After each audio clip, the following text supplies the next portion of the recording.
영업하시나요? 영업하시나요? 안녕하세요. 안녕하세요. 안녕하세요. 어서 오세요. 손님 모셔. 아유, 반갑습니다. 네, 반갑습니다. 아유, 앉으세요, 앉으세요. 아이고, 너무 훈남이시네. 본인 소개 좀 부탁드릴까요? 저는 부산에서 온 이성훈이라고 합니다. 아, 부산에서 오신? 부산에서 올라오셨어요? 오, 예. 진짜요? 전혀 감이 안 잡히는데. 부산 사나이? 그렇다면 오늘은 어떤 고민 컷을 해드릴까요? 제가 22년째 조폭이나 뭐 건달, 사채업자로 오해를 받고 있어서 아니, 전혀 그런 이미지 안.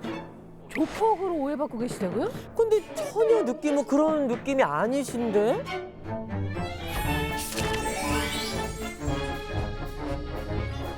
그럼 이제 어떤 일을 하고 계신데요? 저는 22년째 그 신용정보회사에서 채권 추심 일을 하고 있습니다. 떼인 돈 받아주는 그. 아니 우리 동네 가면 현수막이 있어요. 떼인 돈. 저 뭐야 받아주는 명함 막 길바닥에 널브러져 있는 거 있잖아. 떼인도 받아들인다고 번호 찍혀 있고. 사채업자. 그런 거 아니에요? 떼인 돈 받아줍니다 하면 뭐 이렇게 사채업자, 그다음에 네. 조폭들이 하는 일이라고 얘기를 하시는데 네. 전혀 그런 일이 아닙니다. 현수막 전단지에 떼인 돈 받아드립니다고 있을 겁니다. 많이 봤어요. 그거는 100% 불법이고 절대 그쪽에 의뢰하시면 안 되는 거죠. 신용정보회사는 절대 그런 걸 붙이지도 않고 그래서 홍보를 안 합니다. 그런 현수막 있잖아요. 나도 너무 많이 봤어. 답답한 심정에 전화를 하려고 그랬어요. 근데 이게 조폭이라든가 조폭이야. 그러면 이제 연결이 돼서 그렇지. 내가 복잡해지니까. 그쪽을 통해서 돈을 그렇지. 받으려고 한다라는 게 또 나면은 기사가 또, 나면 나만 또 이미지만 또. 그래서 전화를 못 했던 거예요. 그럼 전화 안 하신 건 잘한 거네요. 현수막 보고 전화하신 현수막 보고 예. 하려고 그랬거든요. 그분들은 그거는 진짜 아니네. 조폭이죠. 예, 그 사람들은 조폭도 많고 그리고 선불이나 그다음 착수비, 출장비 같은 걸 달라고 얘기를 해요. 그리고 나서 못 받고 그냥 예, 못 받으면 튀는 경우. 연락도 안 되고 도망가고. 신용정보회사라는 것 자체가 정확히 어떤 거예요? 신용정보회사는 금융감독원에 우리 소속돼 있는 아 진짜요? 회사입니다. 금융감독원이면 꽤 쉬운. 그러니까, 예, 믿음이 확 가네. 예, 신뢰가 금융감독원의 그 관리와 통제와 감사를 다 받습니다. 그러면 신용정보회사가 우리나라에 많습니까? 저희 나라에 22군데 업체가 있고 그 일하는 직원들만 2만 명 정도가 있습니다. 신용에 대해서 평가를 하고 네. 하던 부분들이 신용정보회사가 맡았던 일입니다. 네. 근데 IMF 이후에 수많은 채권 채무 관계가 발생을 하고 네. 채권자들은 돈을 못 받아서 뭐 극단적인 선택도 하고 그다음에 채무자분들은 또 돈을 줄 수 없으니까 어허. 숨어 다니고 하다 보니까 그런 범죄가 정말 많이 일어났었어요. 그러다 보니까 이건 도저히 범죄도 그렇고 행정력 낭비도 있고 해서 국가가 합법적으로 돈을 받을 수 있도록 그 신용정보회사에 그 허가를 예, 추심 허가를 주게 된 겁니다. 저기 오해를 많이 받으시겠습니다. 직업 얘기하면. 정말 진짜 오해를 많이 받습니다. 22년 전에 그 이 일을 처음 시작할 때도 그 친구들이나 주변에서도 100이면 100 다 그런 말을 하세요. 그쪽에 다 깡패 일하는 데 아니냐. 맞아. 그래서 뭐 명절 때 가도 친척분들이 다 이렇게 뭐 무시, 멸시, 괄시 다 하시고. 아이고. 다 그쪽 조직인 줄 알고. 예. 그리고 결혼할 때도 우리 장인 장모님이 연세도 많으시고 예. 시골에 계시는 네. 분들이거든요. 네. 뭐 그러다 보니까 정말 보수적이시라가지고. 그렇죠. 그럴 수 있죠. 예, 그리고 우리 처형들이 전부 다 선생님들이에요. 아유야. 그러다 보니까 그런 집안 보수적인 집안에 그런 식구들 사이에 채권 추심하는 깡패가 조폭이 들어간다 이렇게 하니까 얼마나 반대가 심했겠습니까. 그러니까. 그런데 그 찰나에 우리 그 장인 분께서 돈을 떼이는 사기를 당하고 돈을 떼이는 운명적인 장난이야. 어머. 제가 합법적인 절차로 돈을 받는 부분들을 이제 보여주다 보니까 믿음이 가게 됐었고 그렇죠. 그다음에 마지막에 그 돈까지 다 받았어요. 아니, 어떻게 그거를. 아니 잠깐만. 떼인 돈을 받아주실 수 있어요? 제가 제일 잘하는 일이 떼인 돈을 받는 겁니다. 돈을 어떡해, 받아준 데 나 약간 있었어? 심장 떨려. 왜? 찾던 분이에요? 나 너무 많아. 아, 야, 정말. 됐어. 아니 근데 그러면 예를 들어서 돈을 받으려고 그러면 내가 차용증이나 이런 게 좀 있어야 돼. 지금 상담하시는 거예요, 원장님? 뭐 세금 계산서나 이런 부분들이 있으면 되지만 근데 그게 없으면 보통 개인이 일반 개인들 같은 경우는 그 참. 보통 차용증, 지불각서 아니면 내가 돈을 빌려줄 때 뭐 통장으로 돈을 빌려주는 경우가 제일 많을 찍힌 게 거예요. 있구나. 예, 그러면 그걸 가지고 뭐 지급 명령이나 소송을 해가지고 법원에서 판결을 받으셔야 돼요. 근데 지급 명령이나 그런 거를 저 법원에서 판결을 받았어. 예. 판결을 받아도 돈이 없다고 하면 안 주잖아요. 그럼 지급 어떻게 해요? 명령을 깜빵 가야 되나? 어떻게 했는데도 되나? 형사 고소를 하고 나 너무 누군데? 내가 나가줄게. 야 우리가 가자. 야 원장님 띄워줄까? 누군데? 저 정도면 지금 내가 나서야 될 판이지. 아 그거 야 네가 내가 가야 가자. 된다. PP장 갔다 와. 아니 지금 손님 모셔놓고 자기가 상담하고 있어 지금. 제가 나중에 명함 드리겠습니다. 제가 나중에 명함 드리겠습니다.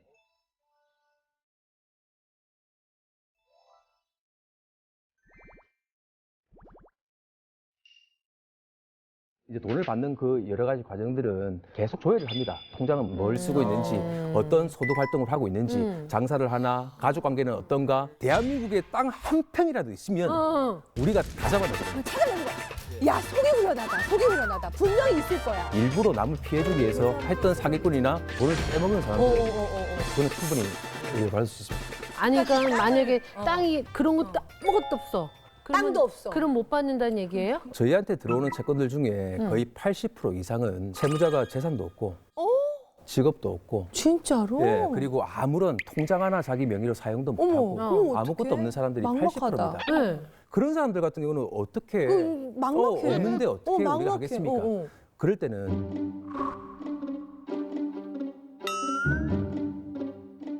첫 번째가 돈을 벌 수 있게 도와줘야 됩니다. 알바 잘해도 소개시켜주든, 일을 할 수 있게끔 사람을 북돋아줘야 된다는 뭐 거야. 세상에 웬일 그 생각은 못했네. 그리고 두 번째는 이때까지는 다른 데 의뢰를 하려고 하면 변호사, 법무사 많은 비용들이 들어가다 보니까 맞아. 의뢰를 못하고 있던 거예요. 맞아요. 또 수백만 원, 수천만 원 줘야 되니까. 근데 저희가 무료로 받아서 조회도 해주고, 만약에 돈을 받아준다면 그 사람한테 다시 살아가게 할 수 있는 원동력도 되고, 그러면 저도 좋고 돈도 받아도 그럼 좋고. 실제로 그러면 그렇게 해서 약간 좀 손 잡아줘서 일을 해가지고 갚은 경우도 있나요? 지금도 많고. 너무 많겠지. 갚고 있어요 매달. 예, 갚고 있습니다. 혹시 궁금해서 그런데 유명인 예, 직접 해보신 적도 있으세요? 연예인 있었어요? 여러 건 있어요. 아, 연예인 분들이 의외로 채권 채무 관계가 생기는 부분들이 많습니다. 많아요. 달란 말을 못해 이미지상 또. 아니 달란 말 하는데 안 줘. 아, 여기도 있네. 호영이도 있어. 우리 김 팀장도 있어. 연예인분들 같은 경우는 이제 그 이미지가 있다 보니까 많은 분들이 요식업, 그냥 프랜차이즈 사업이나 이런 부분들을 많이 하시는 분들이 많더라고요. 그분이 이제 그 프랜차이즈 사업을 하시니까 당연히 유명인 얼굴을 탁 걸어놓고 하면 잘 되고, 또 사람들이 많이 찾아줄 걸로 알고 투자자들이 좀 모였어요. 그래서 저한테 의뢰하신 분도 똑같았죠. 처음에는 일단 한 5억 정도 이제 투자를 했었고, 또 한 2억 정도는 또 서로 간에 친분이 생기니까 또 돈을 또 빌려주시고, 그렇게 해가지고 그 연예인한테. 예, 그 연예인분한테 빌려주시고 했는데 생각보다 잘 안 됐었나 봐요. 그래가지고 일단 채권 채무 관계 발생해서 이제 소송을 해서 판결 받아서 저희한테 접수가 됐어요. 제가 이제 그 채권자분한테 전화를 해봤죠. 채무 관계를 좀 정리를 좀 해주시죠. 이렇게 하니까 나는 돈 없고 내 명의로 돼 있는 것도 없고 뭐 지금 통장 하나 쓸 수도 없는 그런 사정이니까 그거 알아서 해요. 이렇게 하시는 거예요. 그래서? 그래가지고 집에 살림살이 딱지를 붙이러 갔죠. 입구부터 들어가니까 전부 신발부터 해가지고 명품인 거예요. 어머나. 명품 가방하고 신발하고. 그래. 그래가지고 이제 그 딱지를 붙이고 온 날 저녁에 저한테 연락을 하셨더라고요. 그 연예인분이. 대뜸 저한테 죽을래? 야, 죽을래? 그리고 나 누구 아는데 너 그거 아냐고. 그 가만 안 두겠다는 예, 얘기잖아. 조금 얘기도 하시고 하시더라고요. 예, 그래서 그때 뭐 좀 이렇게 제가 좀 그런 부분들이 약간 있었습니다. 좀 여러 가지 힘든. 우리 다행이야. 왜? 돈을 못 받는 입장이야. 그러니까 우리는 약간 채무 돈을 갚아야 되는 입장이면 근데 사람이 참 이상하게 되나 봐. 그러니까 충격적이었던 일은 뭐 혹시 요즘에 폰지 사기라고 해가지고 펀지가 뭐죠? 이자를 조금 준다 해가지고 보통 처음에는 조그마한 금액이 들어갑니다. 500만 원, 1000만 원. 맞아. 뭐 이런 식으로 해가지고 처음에 시작이 돼요. 이자 좀 주지. 엄청 주지. 잘 줍니다. 1년에 한 40%, 50%씩 막 이자 주니까 너무 잘 되니까 부모, 가족, 끌어오죠. 친척 다 끌어와가지고 다 오는 거예요. 근데 또 잘 줘요. 한 6개월. 근데 제일 많을 때 한 번에 터뜨리고 나가는 게 폰지 사기거든요. 그런데 이분도 처음에는 1,000만 원 갖고 시작했는데 마지막에는 13억이라는 거예요. 13억이라는 거예요. 본인도 13억을 준 거예요? 예. 어머, 어떡해. 야, 진짜 본인 정말 너무. 그 사람하고 한 15년 된 사이였어요. 그런데 그래, 아는 사람이 친한 사이가 무서워. 그러더라. 아는 사람이. 아유. 그런데 그 돈이 자기 돈이었으면 모르겠습니다. 부모님한테 또 친구들한테 아우 식구들 돈을 다 그렇게. 해가지고. 가족이랑 다 등지게 됐고, 어떡해. 어머, 너무 안쓰럽다. 예, 그렇게 해가지고 돈을 못 받다 보니까 그분한테 가가지고 내 돈은 아니더라도 친구들 우리 부모님 돈만큼 달라고 했는데도 불구하고 안 주지. 무릎 꿇고 사정하면 줄게. 어. 그 채무자가 예. 어머야. 그리고 요즘에 정말 신문, 언론, 매스컴에서도 그런 얘기들이 많지만 그 채무자분들이 그 생활고에 좀 이렇게 시달려가지고 힘든 부분들 많다고 얘기를 하지만 오히려 반대편에 채권자분들이 그 힘든 부분도 정말 맞아, 많습니다. 맞아. 그리고 그로 인해 가지고 돈을 못 받다 보면 우발적인 살인들이 정말 많이 일어나요. 그럼요. 4개월 전에 저희 채권자분이 한 2억 정도 되는 금액인데 그 영세하게 사업을 하시는 분이었어요. 그 돈을 못 받으면 직원들 임금도 못 주고 그 다음에 그 임대료도 못 내는 그런 상황이었습니다. 그런데 채무자는 명의를 돌려놨어요. 아. 돈 없다. 내 명의도 아닌데 뭐 법대로 해라. 대째라네. 근데 뻐젓이 배 타고 다니고 그 앞에 사업장 그게 와가지고 돈 팔면서 100%서 주면 되는 거를. 그러니까 보통 채무자분이 어려울 때는 그냥 돌아갑니다. 보통 사람들도. 그런데 그렇게 하는 걸 보니까 거기서 거기서 골라줘. 억울할 것 같아 막. 그래서요. 예, 거기서 어떻게 했어? 우리 그 채권자분이 그 사람을 칼로 찔러주셨어요. 어떡해. 예, 그래가지고 우발적으로. 무발적으로 다치기 화나지. 아니고 응. 돌아가셨습니다. 누가 그 채무? 예, 채무자분. 예, 그런 일들이 계속 뭐 끊이지 않는 것 같습니다. 돈 관계에서 피해를 받으면 뭐 돈에 대한 피해도 피해지만 정말 사람에 대한 신뢰를 그렇죠. 잃어버리는 게 정신적인 저도 게. 그게 싫을 것 같아요. 이게 막 사람에 되게 대한. 사람이 원장님 어땠어? 정신적으로 피폐해진다. 사람을 못 믿겠지 또. 아니 그건 둘째치고 진짜 이게 밤에 잠이 안 와. 그러니까 뭐 사람을 못 믿진 않는 건 아니에요. 아니야. 그것도 그게 다른 아니라 문제야. 그냥 문제야. 내가 왜 도대체 왜 내 돈을 가져가서 왜 안 갖고 올까라는 생각 때문에 잠이 안 와. 잠이 안 와. 그리고 막 분하고 예, 보통 사람에 대한 신뢰가 이제 없어지고 이제 조금 더 있으면 아 내가 잘못했었나? 내가 잘못 살아왔나? 내가 저 사람한테 무슨 그러니까 빌려줬는데 그냥 자기를 자책하게 되는 거야. 내가 사회생활 잘못하고 있나? 그래서 정신 건강을 위해서 그냥 아예 포기하자 이렇게 된다니까요. 네. 나중에는 그렇게 돼. 너무 힘드니까. 근데 그런 일을 대신 해주는 일을 하신다고 하니까 오늘 완전히 선입견이 완전 죄가 사라졌고. 일을 하시면서 약간 생명의 위협을 느낀 적도 있으실 것 같아요. 왜냐면 워낙 많은 다양한 사람들을 만나게 되니까. 생명의 위협을 느끼는 건 진짜 정말 많거든요. 아 진짜요? 그런 것 같아요. 혹시 네. 기억에 나는 사건은 있나요? 우리가 보통 채권 채무하게도 그렇지만 명도, 뭐 인도 집행 뭐 이런 거 많이 보셨어요. 철거도 하고 막 그런 거 있다 아닙니까? 막 물건도 끌어내고 그런 현장도 많이 가게 되는데 그런 현장에 가면 채무자분들이 뭐 도끼, 칼, 그다음에 그걸 들고 뭐 와요? 쇠사슬 이런 거 뭐 사건을 들고 그걸 위협을 한다고요? 이거 안 된다. 이거 못 가져간다. 못 가져간다. 뭐 와봐라. 여기도 들어와봐라. 다 죽여버린다. 진짜 이런 게 와, 이거 뭐 엄청납니다. 그래서 한 예로 세무자 집에 집행관들하고 법원에 살림살이 딱지를 붙인 겁니다. 감정은 상할 대로 엄청 상했겠죠. 그 상태에서 저한테 이제 의뢰를 하신 거예요. 그래서 제가 채무자분한테 전화를 했죠. 이런 일로 법원에서 판결까지 났고 이제 돈을 갚아주셔야 안 되겠습니까? 입금이 되면 그 경매권에 취하를 하겠습니다. 하니까 돈 없는데? 와봐라. 싸잡아서 죽여줄게. 이렇게 하시더라고요. 무섭다. 저도 이게 일이다 보니까 어쩔 수 없이 또 합의가 안 되니까 경매를 하러 갔을 거 아닙니까? 어머 어떡해. 진짜 발끝부터 손가락 끝까지 문신을 해가지고 이렇게 두 사람이 앉아 있는 거예요.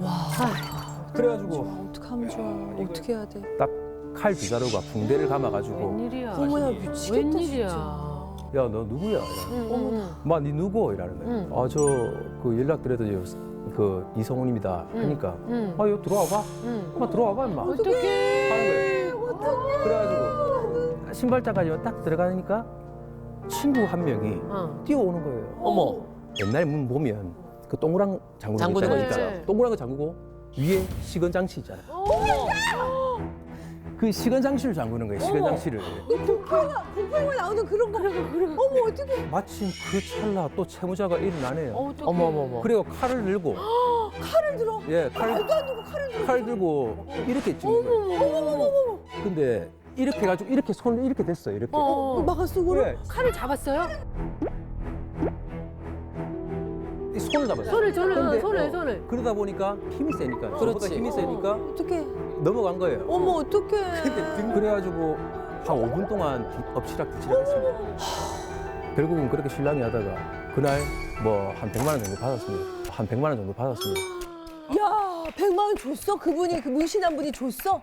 예. 세상에. 어머, 웬일이야. 제가 이제 돌아오는 길에 정말 좀 눈물이 나더라고요. 눈물 나지. 예. 손에는 붕대를 감고 있었고 이야. 등에는 다 째져가지고 이렇게 하니까 계속 눈물 나가지고 이렇게 하고 있었는데 아기가 그때 돌을 좀 지났거든요. 어, 웬일이야. 그런 일을 당하고 하니까 와 내가 앞으로 이 일을 계속할 수 있을까? 당연하지. 내 가족을 지킬 수 있을까?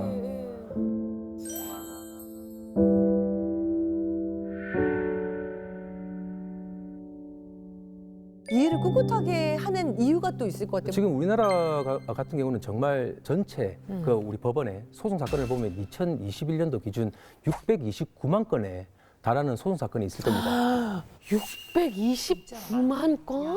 그리고 사기 피해는 우리가 OECD 37개 국가 중에 우리나라가 단연코 1등이고요. 진짜 우리 단연코예요. 사기 왕국이네. 지금 그런 상태인데도 불구하고 우리 애들이 학교 학창시절 때 영어 수학을 많이 공부를 하고 하잖아요. 그렇죠, 학교 영어 수학 공부에만. 그거. 근데 부동산 매매 계약서 한 장 잘 볼지도 모르고 그 안에 조항이나 내용도 해석할지도 모르는 게 우리 일반적인 겁니다. 학창시절에 그 공부만 하고 나와서 몰라. 부동산을 사도 투자를 맞아요. 해도 맞아요. 일을 해도 맞아요. 전부 사기꾼들이 득실득실한 데서 맞아요. 아무것도 모르는 애들이 나와가지고 뭘 하겠습니까? 또 제가 이때까지 22년 동안 쌓았던 노하우를 많이 교육해주고 싶고 자기가 조금만 알면 정말 이렇게 피해를 안 당할 수가 있거든요. 특히 우리나라는 더 그렇게 해야 될 거 아닙니까? 지금 제가 되게 혼나는 기분이에요. 저한테 하신 얘기 같아서. 저는 그냥 막무가내로 사인하고 막 믿고 막 돈 보내고 막 응? 그랬어요. 그래요. 그러니까 이제부터는 그래요. 배워야 돼. 근데 그럴 수 있어요. 그래 그럴 수 머리만 이렇게 있잖아. 막 그러지 말고. 그러니까 이게 나의 마음 상태야. 그래. 아우. 하여튼 저기 오늘 되게 공부가 많이 되고 너무 진짜. 그냥 돈을 받는 직업이 아니라 신념이 있으시고 확고하게 본인이 이걸 해야 된다는 확고한 목표가 있으시니까 더 잘 되셨으면 좋겠고. 네. 아니 오늘 고민 어떠셨는지 한번 여쭤볼게요. 아니 난 너무 좋았어. 아니 여기 말고 내가 아니야. 아니구나. 아니 난 너무 나는 오늘 커트가 너무 마음에 들었어. 아주 그냥 딱 잘 오셨거든. 영양 영양 튼튼이 한번 열어보세요. 서비스예요. 예. 이건 뭐야 이거? 편견. 그리고 많은 분들이 이 직업에 대해서 굉장히 편견을 또 고정을 갖고 계시니까 그걸 이제 다 지우라는 의미에서 고정관념과 지우개. 감사합니다. 열심히 뛰어다니시니까 그렇지. 예, 요거 마사지기 힐링 하시라고 쿠션 마사지기. 예. 아유 감사합니다. 하시라고. 예.